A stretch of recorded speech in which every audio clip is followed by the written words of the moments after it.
Item 12টা মশলা দিয়ে বড় বাপের পোলা মিক্স হয়, 400 টাকা কেজি। 12টা আইটেম, মুরগি, কোয়েল পাখি, খাসির কাবাব, খাসির কলিজি। দাদারা আসলে বাপেরা আসলে করেছে, এখন ভাইরা করেছে, তারপরে ছোট ভাই করতেছে। আমার বয়সে মনে করেন 37 বছর বানাই আমি। এটা আমি বাসার থেকে বানাই নিয়ে আসছি, বুঝছেন? এটা স্পেশাল দই বড়া, এটা আপনার সুস্বাদু খাবার। এই যে 12 মশলা, এই যে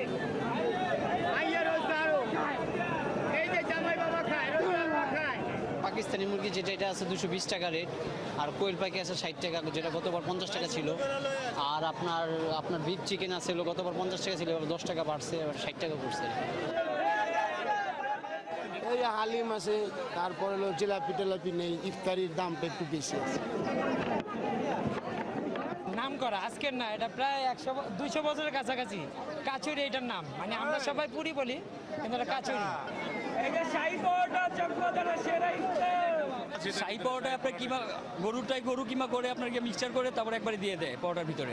সেই ছেলেবেলায় আমার হাত ধরে নিয়ে এসেছিল ইফতারি বাজার, সেই থেকে দেখা শুরু। সেই ধারাবাহিকতা আমার ওয়াইফকে, আমার পরবর্তী জেনারেশন, আমাদের সন্তানকে এই ইফতারি খাওয়াই।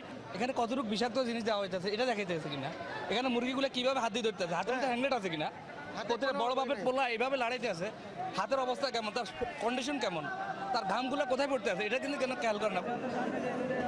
চিকিৎসকদের পরামর্শ, এই তীব্র গরমে সারাদিন রোজা রেখে ইফতারে এরকম কাবাব বা ভাজা পোড়া জাতীয় খাবার একটু হলেও এড়িয়ে চলতে। কিন্তু তারপরেও এই পুরান ঢাকার চকের মোগলীয় স্বাদ ইফতারে একটু হলেও রাখতে সবার মধ্যেই যেন কাজ করে আকাঙ্ক্ষা।